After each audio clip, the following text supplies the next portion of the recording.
Assalamualaikum warahmatullahi wabarakatuh. Semangat pagi. Kembali bersama channel Guru Oke, kita belajar matematika. Sekarang matematika kelas 8 tentang sistem koordinat Kartesius. Nah, kompetensi dasar dari pembelajaran kita yang pertama menjelaskan kedudukan titik dalam bidang koordinat Kartesius yang dihubungkan dengan masalah kontekstual. Kemudian 4.2 menyelesaikan masalah yang berkaitan dengan kedudukan titik dalam bidang koordinat Kartesius. Nah, ini kita tentu sering melihat tampilan seperti ini. Ini adalah sebuah peta. Ya, sebuah peta. Nah, sebuah peta ini menggunakan atau menerapkan sistem koordinat Kartesius. Kalau kita lihat ada garis-garis bantu di sini, garis datar dan garis tegak. Jadi letak suatu desa, letak suatu kota, bahkan negara itu ditentukan dari koordinatnya ya, koordinat Kartesius. Nah, batas-batas negara juga ditetapkan dengan koordinat Kartesius. Ini nanti kita pelajari ya tentang koordinat Kartesius. Nah, sebelumnya kita mengenal dulu koordinat Kartesius itu seperti apa. Nah, koordinat Kartesius itu terdiri dari dua sumbu ya, sumbu X dan sumbu Y. Jadi yang mendatar ini sumbu X, yang tegak atau vertikal sumbu Y. Sumbu X biasanya disebut juga dengan absis. Ya. Biasa disebut absis. Sedangkan yang sumbu Y biasa juga disebut sebagai ordinat. Nah, kemudian untuk memudahkan kita beri titik-titik sesuai skala yang diinginkan. Di sini kita skala 1 ya, 1-1 semua. Ke kanan dari titik 0 ini titik 0 positif semua, ke kirinya negatif, kemudian ke atas dari titik 0 positif, ke bawahnya juga negatif. Nah, dalam menentukan titik-titik yang ada pada koordinat Kartesius ini sering ada kekeliruan di sini ya. Nolnya menulis terlalu besar sehingga negatif 1 biasanya betul saja di sini. Nah, ini negatif 1 yang untuk ordinat ini ya sering salah. Biasa karena mungkin agak sempit ditulis di posisi negatif 2. Salah ya. Jadi dari 0 ke 1 langkah ke bawah itu sudah negatif 1. 1 langkah ke bawah lagi negatif 2 dan seterusnya. Jadi harus sesuai ya. Skalanya harus tetap ya satu satu kotak ini nilainya 1. Kalau misalnya 2 boleh. Misalnya dari 0 ke sini 1 berarti di sini nilainya 2 dan seterusnya. Nah, pada koordinat Kartesius ini daerah yang berada di sini disebut kuadran 1 ya. Kuadran 1. Kemudian di sini kuadran 2, ini kuadran 3 dan ini kuadran 4. Kalau kita lihat kuadran 1 semuanya positif ya. Absisnya positif, ordinatnya juga positif. Kalau kuadran kedua, absisnya ini negatif, ordinatnya positif. Nah, kalau kuadran ketiga bagaimana? Negatif semua ya. Nah, kuadran keempat, X-nya atau absisnya positif dan ordinatnya negatif. Ini akan kita pelajari nanti.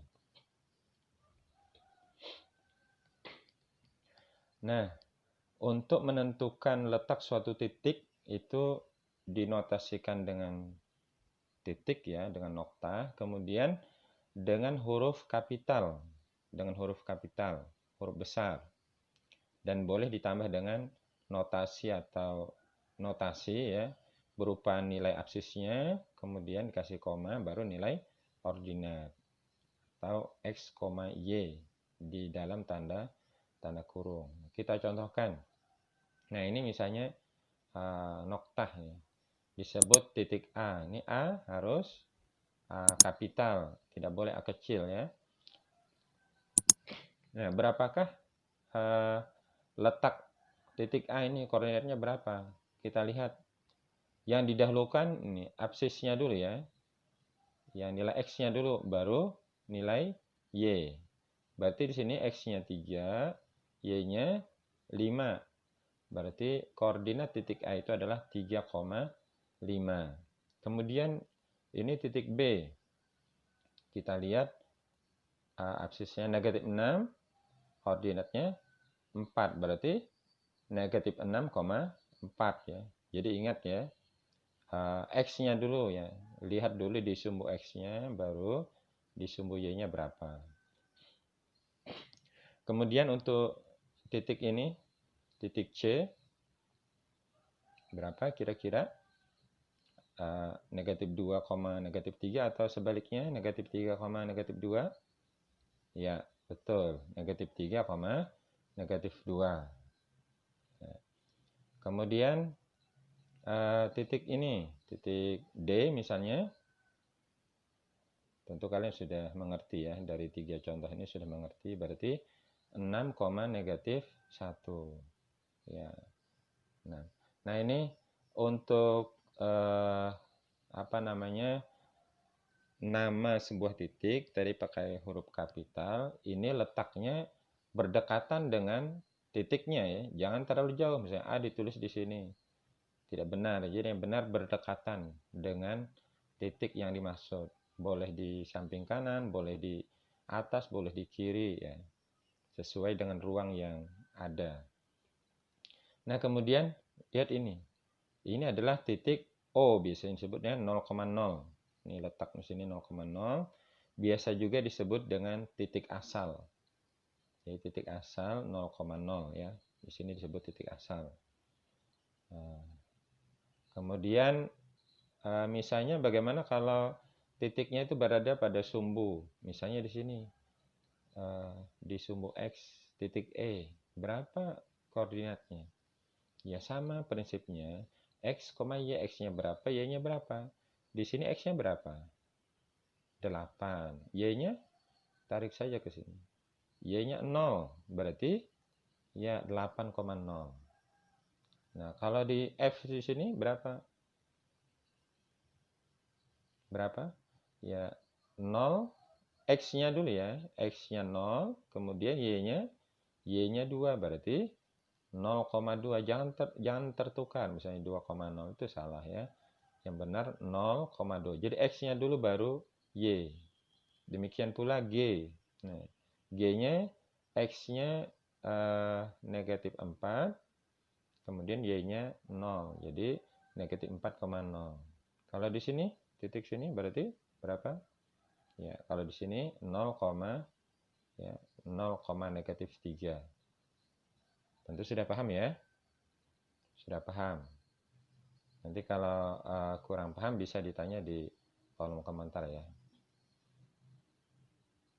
Saya kira cukup demikian pembelajaran hari ini. Kalian latihan ya.